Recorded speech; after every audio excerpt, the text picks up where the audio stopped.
We're here at Lambeau Field, one of the best sporting venues in the world, for one of the biggest sporting games of the year. Vikings at Packers. The Packers quarterback joined the Pat McAfee show, and the big question everybody was wondering, will A-Rod be back for a 19th season, and if so, where? The Badgers haven't fired a football or basketball coach since they fired Stan Van Gundy in 1995. That all changed with Paul Chryst's departure. The Milwaukee big man was named a starter for this year's game, and because he got the most fan votes in the Eastern Conference, he's once again a captain. As the tailgate shut down and fans finally pour into Camp Randall, it's official. Game day is here. The Wisconsin men's basketball team is in a little bit of a funk right now. 3 games without Tyler Wall and 3 straight losses. Good news, Wall, who hasn't played since January 3rd, was good to go against Penn State. Connor Esigian in the starting lineup. The Badger freshman making his first college start. UW trailed by 6, but turned it on in the second half. Esigian takes it to the cup for 2 of his 10.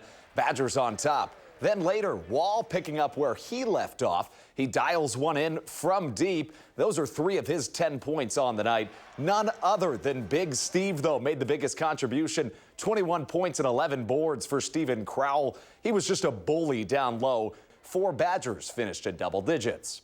And more importantly, Wisconsin snaps their 3-game skid with a 63-60 W. We still don't know where or if Aaron Rodgers will be playing his next season. As he would say, his future is a beautiful mystery. Rodgers is due $60 million next year from the franchise that drafted him. That is, if the Packers keep him. The latest chatter is that Green Bay is looking to trade their quarterback for 2 first-round picks, and for now, we'll just continue to wait for a decision. Aaron Rodgers did say, though, on the Pat McAfee show that he would love to retire as a Packer. With 12 wins to their name, Wisconsin needs every win they can get from here on out to get to the dance. Reach 20 and they'll probably be safe, but that means the Badgers need to win 8 of their next 12. Starting on the road against Maryland, Connor Esigian came to play. The freshman scored 5 of Bucky's first 9 points and finished with a career-high 19.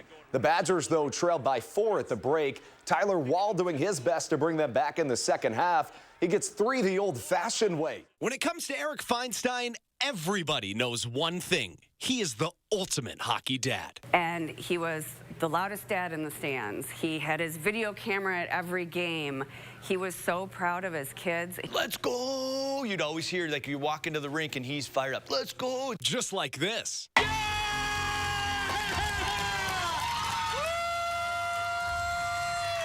The man described as larger than life as everybody's best friend died suddenly on December 29th. Eric's 16-year-old son, Caden, played in the Culver's Cup semifinal the next day. He had 4 goals and 3 assists in 1 game. It was a very special night under just heartbreaking circumstances. Eric was a diehard Bears fan, and he would be so mad at me, but it was a Brett Favre moment.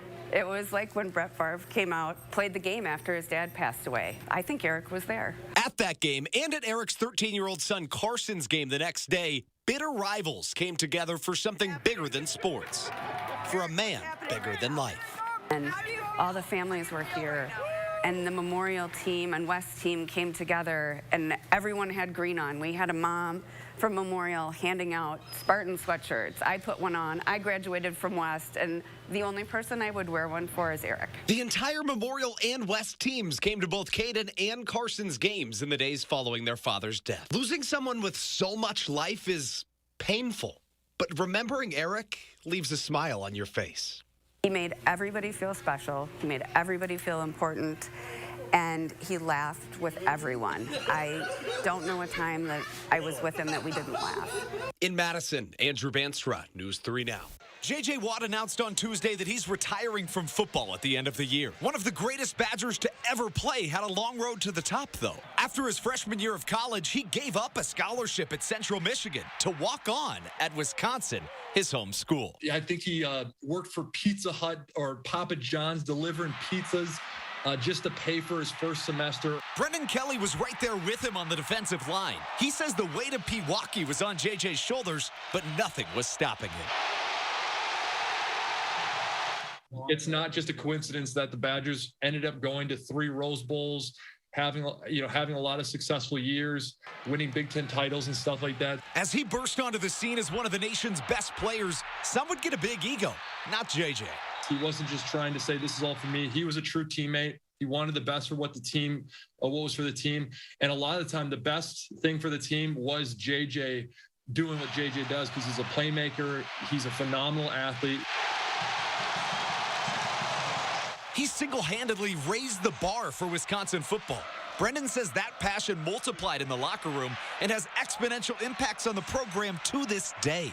And JJ is the absolute epitome of a guy that was overlooked in high school, went to a smaller D1 college, walked on because he wanted to follow a dream, earned a scholarship, went in to essentially be an all Big Ten, All-American, gets drafted in the first round, goes to the Pro Bowl. The three-time NFL Defensive Player of the Year will go down as one of the best to ever do it. And he did it all the Wisconsin way. You look at a guy like that and you're like, yeah, that sums up what it means to be a Wisconsin guy. And JJ did it in an unbelievable way. In Madison, Andrew Bandstra, News 3 Now.